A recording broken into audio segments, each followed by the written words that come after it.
From Plant Lab in Austin, Texas, this is Stacker News Live! Hello, ladies and gentlemen. Welcome back to another exciting episode of Stacker News Live. I'm Car. This is Keyan, and we're doing this. That is who I am. How'd you know? I heard on the Stacker News website. Well, it's a pleasure. At the very bottom, you. you scroll down, Stackers. This is a fun fact. If you scroll all the way down to Stacker News, there's a little part that says "Made with." What does it say? Made with Sonic vibes and love. I don't have Sonic vibes. It It right says sound love. Sound love. Maybe I just It's a fun fact. Right at the top of the show. Keyan, how was your week? It was probably the best week. Really? Yeah. So much happened. There was confetti in my life, and what? No, tell us. Like Stackers want to know, man. Oh, nothing really happened. but it was good. It was a good week. I mean, why not make it the best? Super Testnet, it always says when you ask him how he is, he's like, "This is the best day ever." And why not make? I'm gonna try to make that my standard as well. Make it the best day ever. Well, that's right. Yeah. How was your week? It was good. Yeah. It's been a rainy week here in Austin. Nice drought, or not drought. Well, I guess it was a nice drought. Now it's like kind of flooding. Dude, my whole front, like the front door to my apartment just gets flooded every time. You have like a puddle? Well, it just like, I guess since we're on a hill and I'm like on a hill, it floods in those little, like, when you're on a hill and it floods like in the little gap. It goes down. Yeah. So like last night I came back from ABC and like, it's like water everywhere. So I'm like, how do I step across? Like, I think I might have to get one of those little bath mat things where you have like a wooden plank that you step onto first and then you walk in. Right outside your door. That's crazy. You should just get like a little boat, like a little raft. It's not that high. It's like, it's enough to get to your toes when it starts getting flooded like this. Okay. Yeah, it's not good. No boy. I like the rain, so. Yeah, dude. You were yesterday. You were like creepily in front of the window, just like staring into the rain. I always do that. Really? I like looking outside. It's nice. The outside's nice. Well, yeah, I know that part, but I was like, why are you looking in the water? You were just like staring off into like, it was interesting, Snackers. You were staring off into like the gloominess of. I know people are always surprised when I think. It's really odd. They're like, "What are you doing?" And I'm like, "I'm thinking." And they're like surprised. They're like, "What? You're what is that?" And it's like, it's this thing I do to solve problems, collect my thoughts. Yeah, it's interesting. If you ever come by Plub Lab, definitely come watch how Keyan thinks. With that, we'll jump into the top 5 stories of the week. The first top story is the Bitcoin Whitepaper is hidden in every modern copy of macOS. This is from 031EF7D322. 25 comments, 3,294 sats. What is this? Is this a conspiracy? Have you tried this? No, it's not a conspiracy. No, tell me, what is it? Oh, you should try it out on your Mac. If you go to the terminal, okay, and you go to this website, they give you a command line prompt. Okay, type it in now, Stackers. Oh, you're gonna type it rather than just copy paste it, bro. Dang. I'm old school. That's a lot of work. But anyway, it looks like there's an Easter egg in every copy of macOS for since 2018. Someone has put the Bitcoin whitepaper in basically every copy of macOS. Does anybody know who did it? I know you specifically have friends with people. Yeah, I know people at Apple who are Bitcoin maxis, but I'm not sure this is that person. So it's scanner.app. So it's like virtualscanner.app. What's the other part? Yeah. Contents. Slash what? Resources. Slash simpler. Simple doc, all lowercase .pdf. Simple doc .pdf. Nope.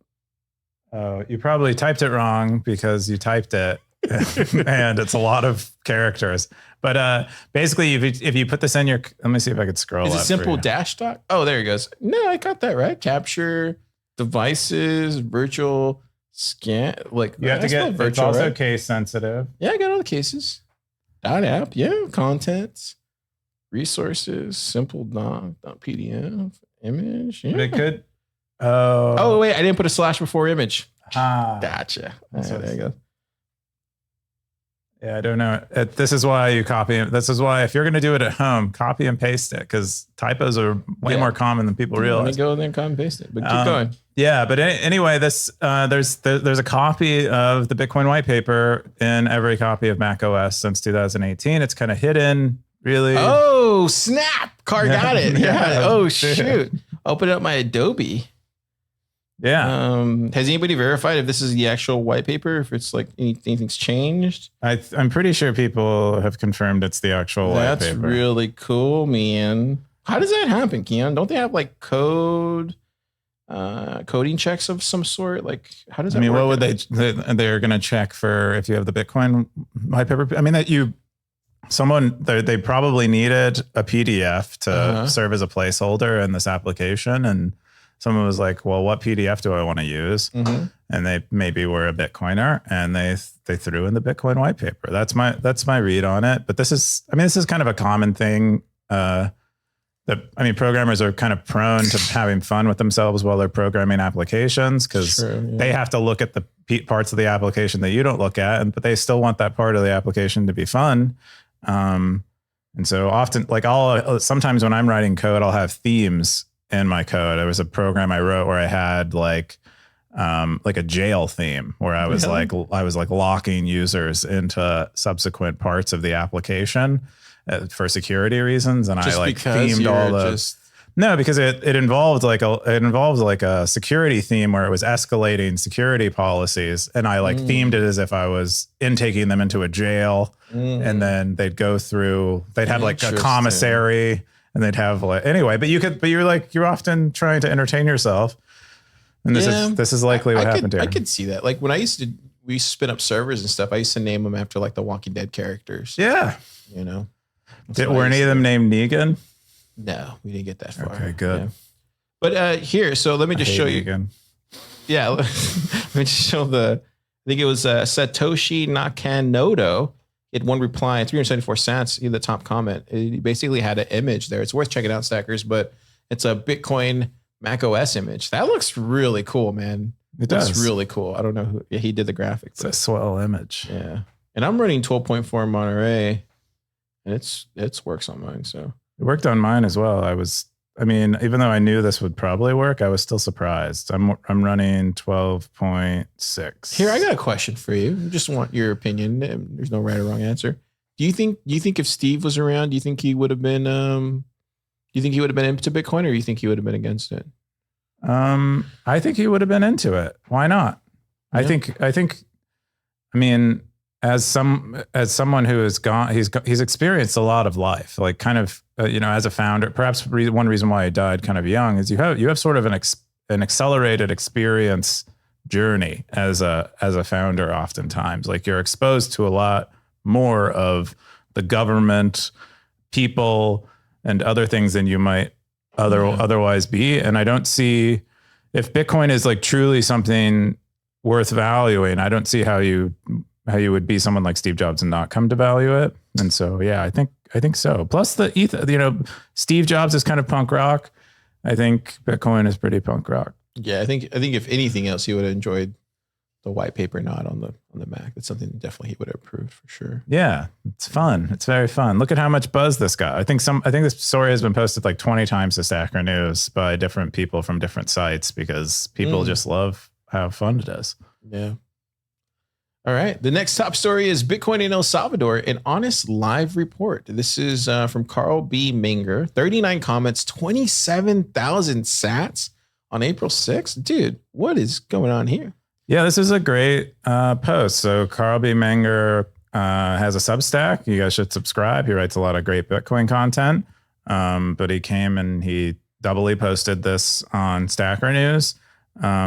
Yeah, and I guess he went to go visit El Salvador and kind of writes about his experience. I mean, many of us want to travel to El Salvador, haven't had the experience, but are curious, what it's actually like to, hear facts and not, what is just propaganda in a positive way or a negative way. And Carl B. Menger kind of gives that to us. He more or less describes his experience, saying, with the conclusion of which is, what we've heard, from other people who have written about El Salvador, but it kind of reinforces it. You can't spend Bitcoin everywhere yet.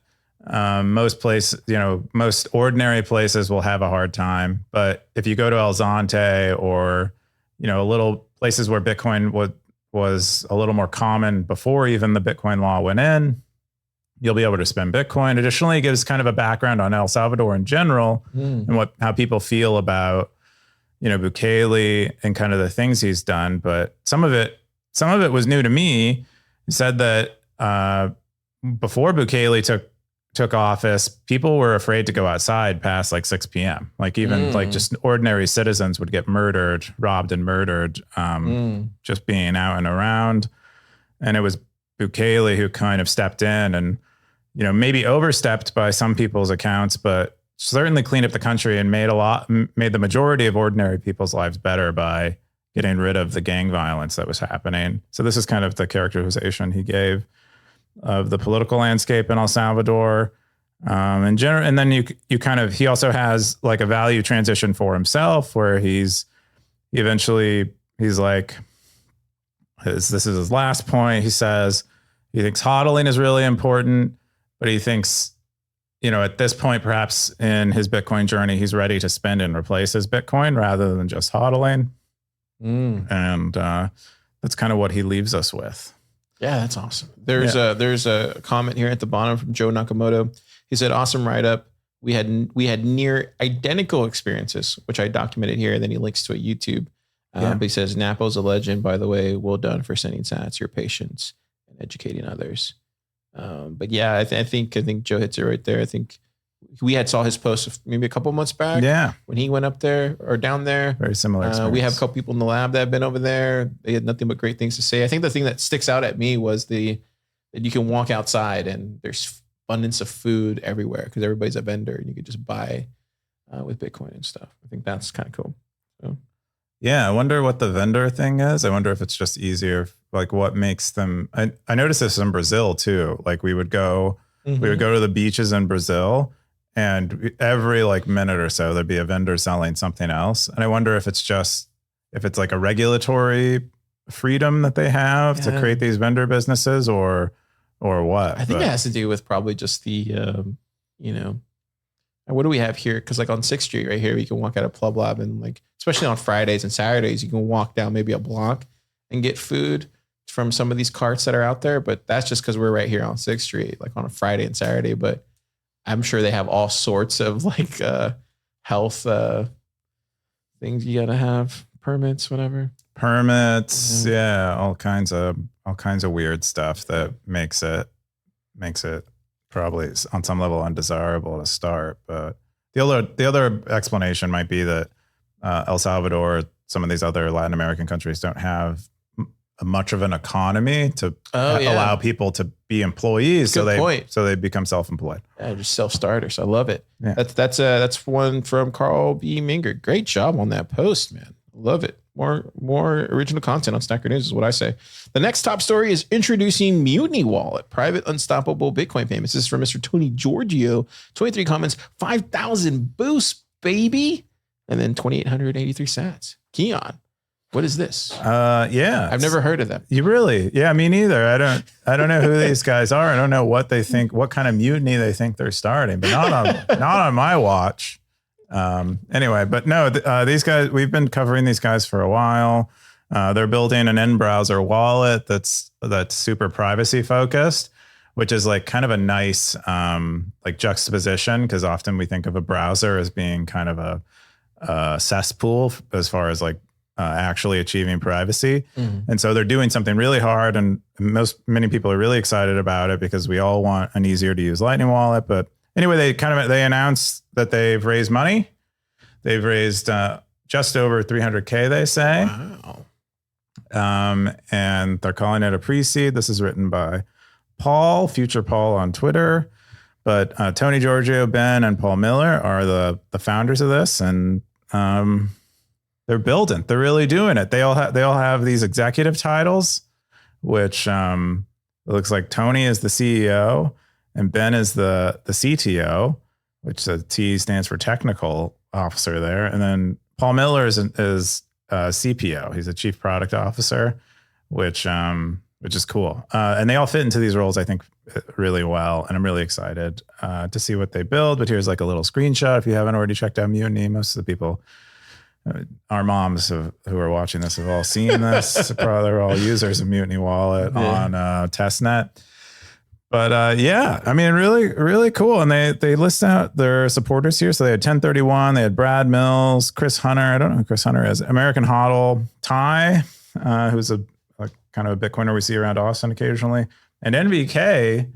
Wow. I didn't realize he was an angel, but he stepped in and invested in them as well. That's awesome. I highly recommend watching this presentation here. That was at Sats by Startup Day, which was held here at Pleb Lab, where Paul Miller kind of does broad strokes on Mutiny, what they're trying to do, the way he thinks about the company. He really is critical of what they're doing, cautious, the kind of outlook you would want from a thoughtful founder in this presentation. And so I highly recommend giving that a watch. It's a great talk. But yeah, that's Mutiny. It was great. That was great. I think I want to talk about the comments here. So this was kind of got spicy, like the spicy stuff. This is from Darthcoin. He said synthetic, or I guess he's quoting the part about the synthetic dollars. He said, "You've just killed me with that. Guys, we are in this blankety blank to destroy the whole idea of dollars and fiat currencies.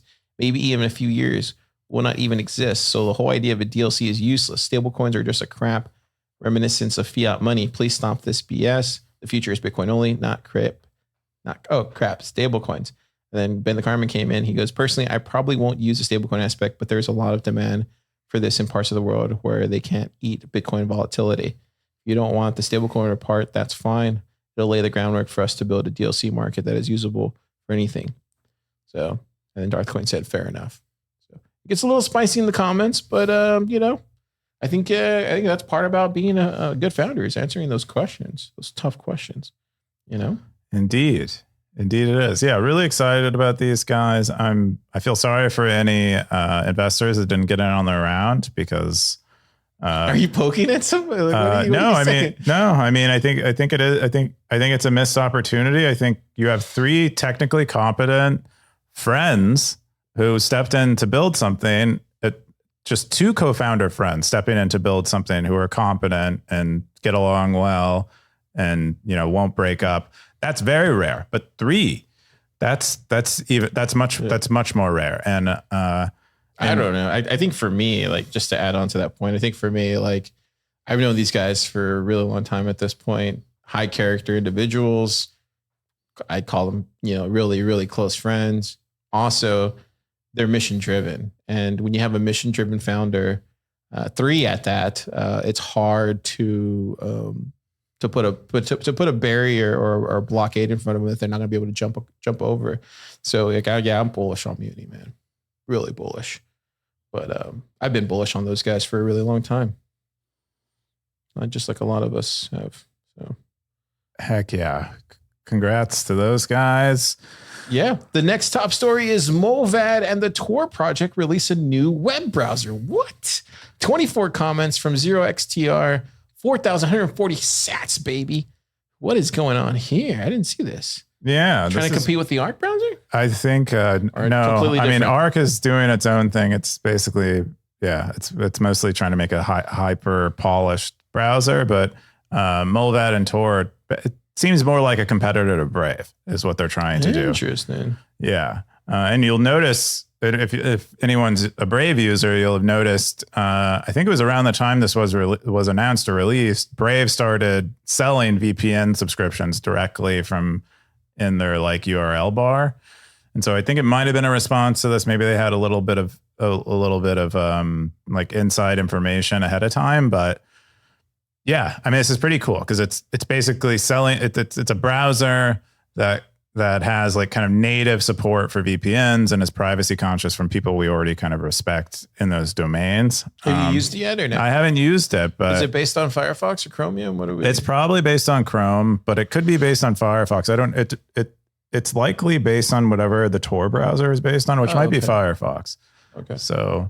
Interesting. I don't know if I'll check it out just because I'm waiting for a Lightning integrated browser, man, at this point. Like I'm trying out Arc right now. It has its thing where it gets focused for a little bit and then I got to jump over to Chrome. It's good for focused browsing. I've talked about this before on Stacker News, but I don't know. If you try Mullvad, I'll try it, but. Yeah, I'll maybe check it out and see what's up. But I haven't tried it yet. Stackers, you try it. Let us know. Well, let's see if anyone in the comments Huge waste. Yeah, so that's the thing, right? This is where, like, for me, man, I'm reading the comments on Stacker News to decide whether I'm going to download it. Space Wrangler literally said, huge waste of the Tor project's resources considering the current state of the network. And then Tamales jumps in there. He goes, the question is, what would they better allocate their resources towards? So it, like, for me, like, the discussion there was my kind of like, yeah, you know, I don't know if I'm going to try it. Is that a bad thing? No, you should be skeptical. Don't trust, verify. I mean, if the stackers are telling me this is not something to check out, then I'm not going to look at it any further. I think they're naturally skeptical. I'm not sure any of them are right. I mean, they're just saying there are other things that Tor maybe needs to do other than release this browser. But I suspect Tor, hasn't allocated many resources to this. But I think they might be also trying to like reduce some of the load, perhaps on Tor, and kind of nudge people towards VPNs possibly.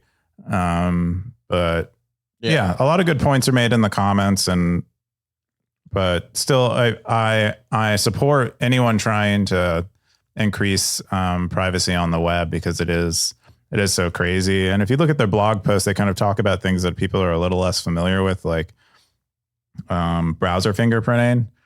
So like even it's like I used to run a social media site where, or it was a Facebook page that would allow people to anonymously post through via an external website and an API. Okay. And we would occasionally get spammers and like trolls. And how I would identify them is I would take a browser fingerprint of them. This was like before this was I think this was common practice, but not very well known. This is like a decade ago. Mm-hmm. But I would take, what you do is you take the browser version that they're running, the browser that they're running, their operating system, their IP address. That's a little invasive. Their extensions, basically any information the browser will tell you about the user. You take that, you hash it, you get a giant string that doesn't contain any of this information, so you don't really know it. But you have a fingerprint. It's kind of it's exactly what a fingerprint is. You have all these unique anomalies. You have all these things on your finger, these ridges, and it's the compiling them all together creates a unique picture. And that's basically what a fingerprint is. And this is how you're tracked around the web. Oftentimes, where there otherwise isn't a way to track you. Dude, you should have put that in the comments.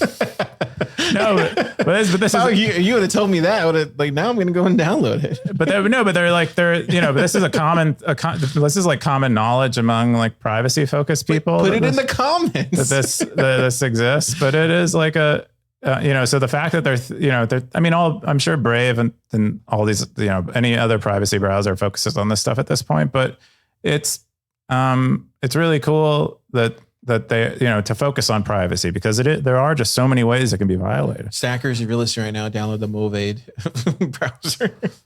Mullvad or Mullvad? I'm going to download it now. Yeah, you should check it out. You scared the crap out of me. Yeah, you should be afraid. Be very afraid. Wait, they don't have it on. Oh, they do have it on Mac. Cool. He's downloaded it now while we're on the podcast. I mean, I'm better late than never, right, Stackers? I'll update y'all here by the end of the show. We got what are we at? Oh no, there we go. Got that one already. Okay. Next top story. This is our last top story of the week, number 5. Introducing Nostr Wallet Connect, native zapping in Amethyst. This is from Albi. 10 comments, 10,000 sats. Wow, that's a lot of sats.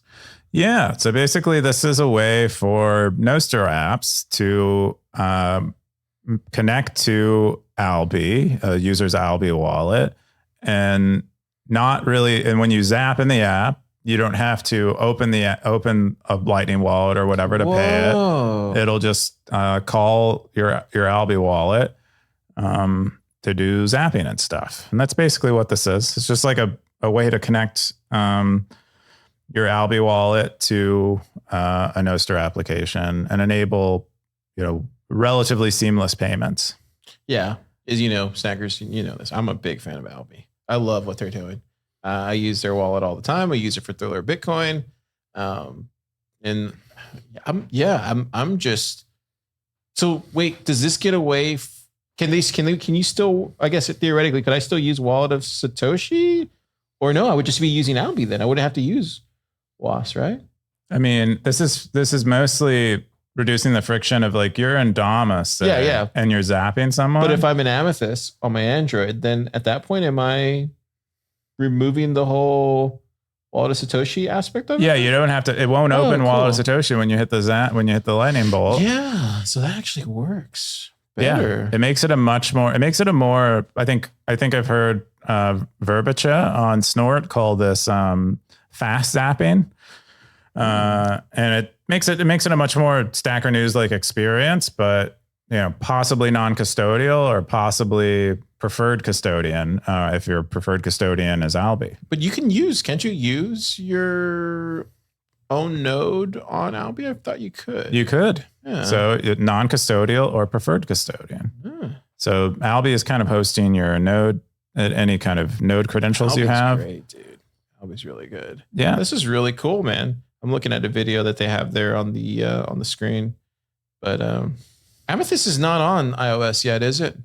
I think it's exclusively an Android app, and just like Damus is exclusively an iOS app. I think they're both written in native Swift in the case of Damus, and then Kotlin in the case of Amethyst. So they're not like they're not cross platform. All right. Well, Snackers definitely want to start using that. I mean, I don't know. K-Rook says, very cool. This feels like a big step towards seamless zaps on mobile apps. I agree. Crybaby says, hopefully people start prioritizing the creation of a social media UI UX that doesn't suck. People just wanted lightning payments. They already exist. This all seems to be feeding to high time preference, dopamine mining, pride, parade. That's antithetical to the basis of Bitcoin in my very low IQ opinion. Sounds like you've been crying a lot, Crybaby. What do you think about that comment? I mean, I think he sort of has a point. I mean, us as Bitcoiners are all really excited about like social media interactions with Lightning. And so we all kind of get, I think he's basically saying we all get like a little too hyped about this, but really for the average user, what might matter more is that the social media, like user experience on these platforms doesn't suck. And, and so there's like some validity to that. On the other hand, it's like why we need to explore this kind of stuff. The lightning payments need to get better. We do think they perhaps have a place on the web or on Nostr more. I'm just waiting for somebody to make an actually really good web browser, or maybe it's just my computer. Remember, are you using Iris on the web for Nostr, or are you using Snort? I'll switch between them, but I'll most commonly go to Snort. Gosh, dude. Yeah, it can be pretty slow. Yeah. I don't know what it is. You might be connected to too many relays. You might be connected to slow relays. Yeah. But it might be so many different things. The native apps have the advantage of being able to really optimize the verification of signatures, and that might be why the native apps are so much faster. But. Yeah. So that rounds up our top 5 Stacker News posts of the week. That's interesting. I guess I'm going to go to my top story. My top story of the week is a list of resources for devs looking to learn and build their careers in Bitcoin. This is from Koob. One comment, 139 cents. Did you see this? What he posted the other day? I don't know. I don't remember. I think I might have saw it on Nostr. So Lucas or maybe you don't know, he's a developer for Lightning Labs.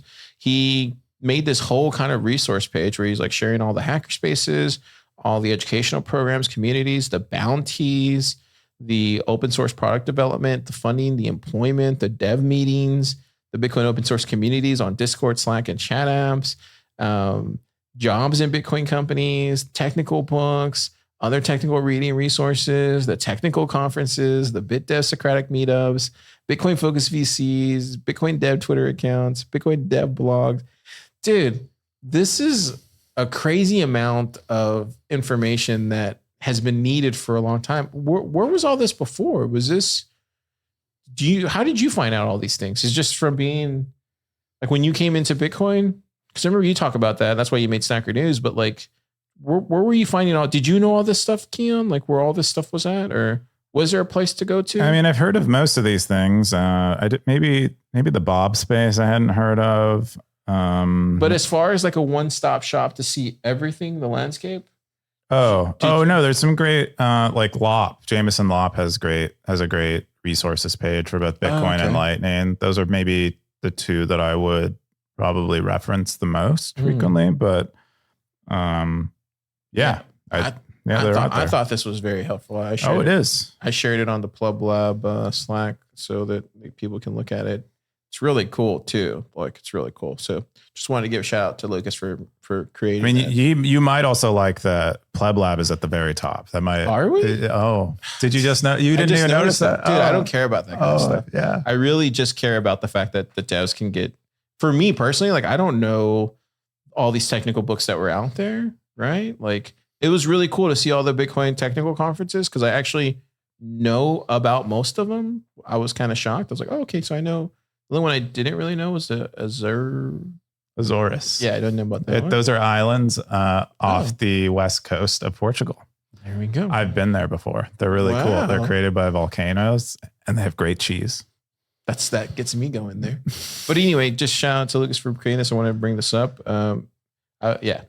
What's your top story? My top story is this post by Gigi, how Nostr can benefit readers and writers. It's just it's a very like, pretty fluffy post about Nostr and kind of the things we can expect. It's kind of like, a lot of the reading you'll do on Nostr right now is a lot of extrapolation, very optimistic extrapolation. It reminds me a lot of like, if you go back and you read like early Bitcoin talk posts about Bitcoin and everyone's thinking about the future and what's going to happen. And, Bitcoin, like the people on the early Bitcoin talk forums are talking about governments adopting it, 5 years from the day they're talking about it back in like 2011 or whatever. And it's like, I think there's more, this is much more, metered optimism than what I'm suggesting there, but it's really, what's nice about the optimism on the Bitcoin talk forums and this one too is like you do expect these things to actually happen. They do seem like naturally emergent things that will happen as a result of the protocols.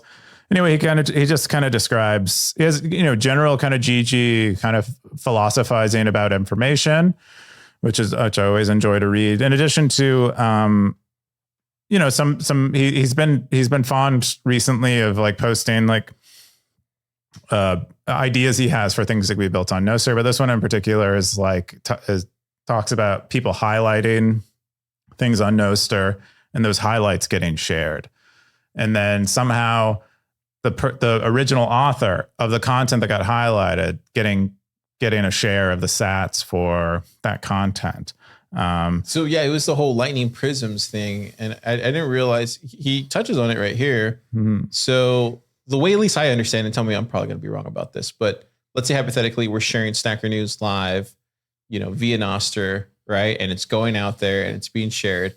Well, the people that will I guess for lack of a better word, retweet that and share it on their feed also gets a cut of the zaps. Right? Is that like, at least that's how I see it, where it's like the people that are also participating in this whatever online moment is also getting benefited from it. It's just like all the way down.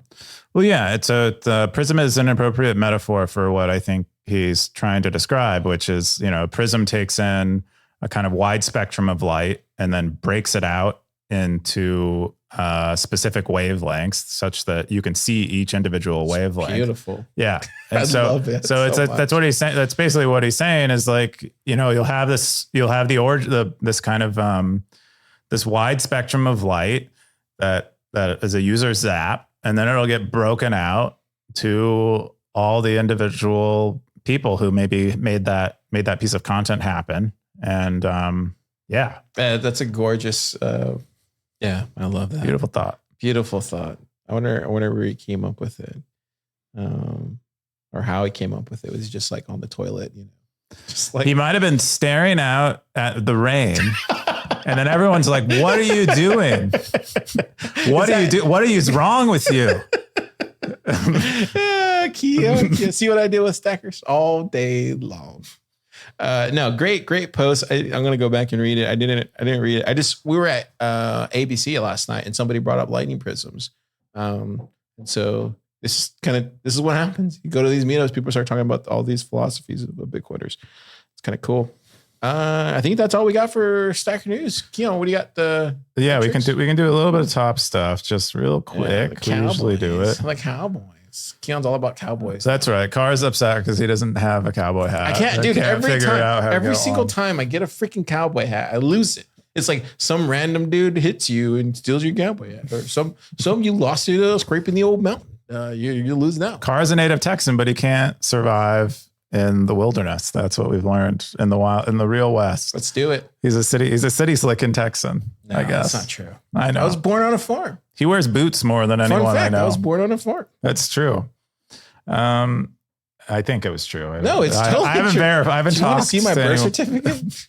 Does it say born on a farm? It can. It's like moo. No, I think you. Let me just clear this let me just clear the air. Stackers. You saw my birth certificate, you'd be like, oh yeah, that guy was born on a farm because of where it's located. Just say that. Oh, cool. Yeah. I don't want to dox myself. Don't dox yourself. So Carl B. Manger stacked a lot with their posts about El Salvador. rsync has posted a lot of great technical content. Really appreciate that. Dad Beef, Satoshi Nakamoto, Albi. Dad Beef's a good name, isn't it? That's a perfect name, Dad Beef. Yeah. I mean, you could just add any food out, like dad. You imagine dad cheese. That'd be a good one too. Anyway, lots of top stackers. Love to see it. Spenders. Who we got this week? Nout, man, haven't seen Nout in a while. Yeah, Nout. Yeah, he's slinging them. Is Nout coming back anytime soon? I hope so. Probably. I mean, he's a busy person. I think he might be, sort of in the ether out there traveling around. But yeah. Let's see. Phaedrus, also Chris 42 is a relatively new stacker, spent quite a bit. Exius got 11,000. Austin. Yeah. Austin's usually in the top. He has a job, active job right now. If you're a full stack engineer and you're looking for work, apply to Sonota. Totally should. Cause dude, that guy's a great guy. And I'm not just saying that cause he's a friend, but big brain. Definitely want to work for somebody like that. Big brain dude, top Cowboys. Let's see if anything notable has changed. GMD, who's been really, really trying to keep up here. He posts pretty regularly in the daily discussion. Oh, because I think it was a couple weeks ago, he was in position 11. And so he's really figured out the cowboy hat. And now he's in position 7. So, or no, is that 6? No, that's 7. He's 7th. So, yeehaw. And, wrangle them, boys. Ring the dinner bell.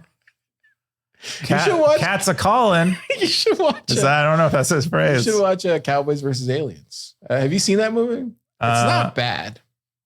I'm pretty sure I've seen it. I usually don't rewatch movies because it's kind of boring to rewatch. I watched it because I was like, oh, let me see if there's a whole connection here with Cowboys and Aliens. And turns out, kind of is. Stackers, that's your homework this week. Go watch Cowboys versus Aliens. Let us know in the comments. Try it out. Maybe. I don't know. There's some good. Yeah. My memory of it is it was not great. Yeah, it's not great at all. Maybe watch, what's a good one? There was was it Wild Wild West? The one with, that's not very good, but doesn't it have Will Smith in it? Yeah. I watch Will Smith in anything, even if he's bad. It's he's still fun to watch. Yeah, he's a fun guy. Top, we got Zaps. Blockchain Boog boosted us 5,000 sats on April Fools. He said Zap. Yeah. Thanks, Blockchain Boog. Thanks, Blockchain Boog. Yeah. For people that don't know, we record Stacker News live every Friday around 3-ish, 4-ish p.m. Central Standard Time. Possibly earlier. Sometimes earlier. Just depends. And then we release it on Saturdays, Sunday mornings-ish. And subscribe, like, comment, do all those things that you do at the other social media. Smash it.